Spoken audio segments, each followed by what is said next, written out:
You must surrender yourself to the source, to the music source. She's a minister's daughter with the stage moves of a heavy metal rocker. She is a very sensual performer. She is really getting it on with the piano and the piano bench. The music moves her like a dog in heat. A porcelain-skinned beauty who drove her career with a will of iron. She was a bad mother. Tori's definitely in charge of every aspect of her career. She handles the pressure by taking more on. Her life has been just a series of struggles. Tori Amos was playing Mozart in kindergarten, but later, when she tried to play her own music, nobody would listen. When I was 6, I had it together. It's when I turned 19, 20 that it all fell to pieces.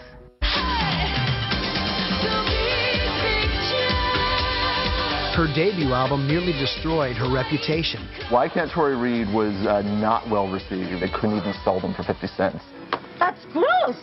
This Billboard article had called me a bimbo. Fair enough. But instead of calling it quits, Tori forged ahead to find her true voice. She captivated audiences with true life tales, including the story of her own rape. It was me and a gun and a man on my back. She would always close her set with "Me and a Gun," which is an unbelievably brave thing to do. Her unbridled confession struck a chord with fans around the world and inspired notorious displays of devotion. There's a point where you can love somebody just a little too much. Fanaticism comes to mind, yeah. You really haven't achieved anything unless you have a good old sociopath following you around. Now, the story of a rebel who became a role model by doing it all her way. Tori Amos on Behind the Music 2.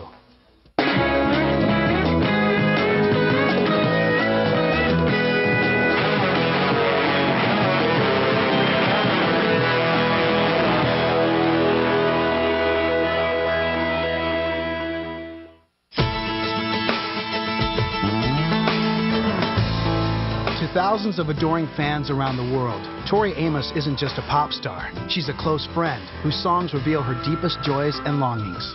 There's a part of me, I guess, yeah, in all the songs, and I choose not to extract which is which for people, like when they want to know what percentage is your life experience and can you define it. It's like, you know, that's between me and my shrink. It's a journey of self-discovery. You know, she goes down every conceivable alternate path that you can think of to kind of tell a story. And, you know, sometimes it's way too far out for people, but it's her way. God, sometimes you just don't come through. God, sometimes you just don't come through. Those who know Tori best say she's a woman whose personality, like her music, defies definition. How do you describe the taste of chocolate to someone who's never had it? She's never one person. She's a lot of different people. A brilliant midget redhead on acid. She is music, mind, body, and soul. It's the most important thing to her. As she said, music chose me. I really didn't choose it. Well, hold on to nothing as fast as you can. Well, still pretty good, yeah. They say artists are made, not born, but Tori Amos might be the exception. She began playing the piano at the age of 2 and learned to sing before she learned to talk. She was a happy child, always playing the piano and singing, making up songs. Our home was full of music. Before she was 5, we took her to a couple of musicals.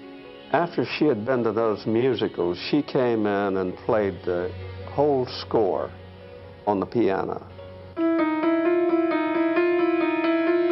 Tori grew up outside of Washington, D.C., the youngest child of Methodist minister Edison Amos and his wife Mary. When Tori was 5, she won a scholarship to Baltimore's prestigious Peabody Conservatory, the youngest student ever admitted there. I think when I was 8, I had it a lot more together than when I was 18 or even 28.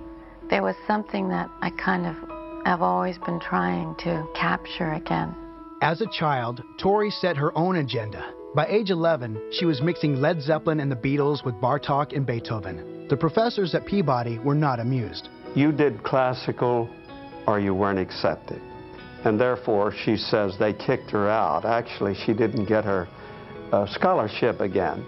I try to explain to them that John Lennon he's like the Bartók of our day. Don't you get that? Tori left Peabody at age 11, but she continued to play piano up to 8 hours a day. When she turned 13, her dad had an inspiration. Tori, would you work if I were to get you a job downtown in music? She had not turned 14 then. She jumped up and down and screamed and said, "Daddy, would you?" Tori got her first job at a club called Henry's, a bar with a gay clientele. As Tori tickled the ivories each night, her parents sat nearby to chaperone. It turned out to be an educational experience for the whole family. I had never been in a lounge before that time. It was not an easy situation for me. Reverend Amos, her father, of course, would come in a clerical collar and sit there in the lounge in the evenings. He was always preaching the word of Tori Amos at the time. He caught a lot of flack from the parish when he took me down there. A lot. He's a real mixture of Billy Graham and James Dean. I sometimes will be walking and I'll just say, you know, I'm glad I met that side of you. And he'll smile and say, me too. Tori spent 7 years playing at popular DC clubs like Mr. Smith's and the Cellar Door. But her attempts to interest the record industry in her own songs went nowhere. I was sending out my demo tapes that I did myself, and I got so many letters back I could paste a wall with them. And the piano thing, the girl and her piano thing is over. Determined to make it on her own, 21-year-old Tori packed up and moved to Los Angeles in 1984. But instead of landing a record deal, she found herself back in the bar scene. And there was Tori over on like a padded piano, you know, with a big snifter kind of glass in the middle with like dollars in there and stuff, couple bucks in there. People would spill their beer all over my piano and retch and puke on the side of it and say, will you play After the Lovin' one more time? It was a real serious drinking bar. And you're going, oh my God, I'm in hell. My grandmother's getting me back for not being a good little Christian.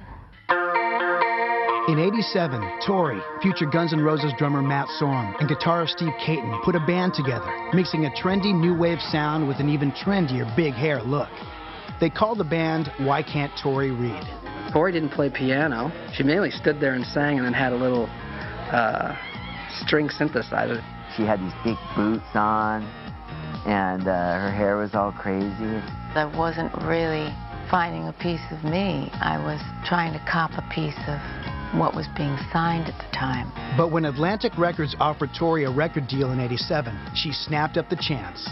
Everybody has a breaking point. I think mine was 7.5 years of rejection letters. She was sort of put into a mold that they kind of saw would work for that time period. Okay, here we have this girl, we need a beat, and we're gonna have her dance around in a video.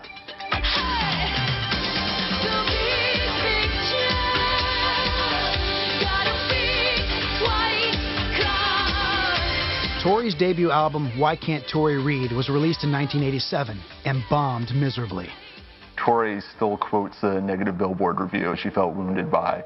This Billboard article had called me a bimbo. Fair enough.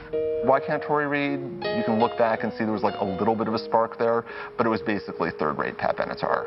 When you gonna make up your mind? Tori's career as a wannabe rock chick was over.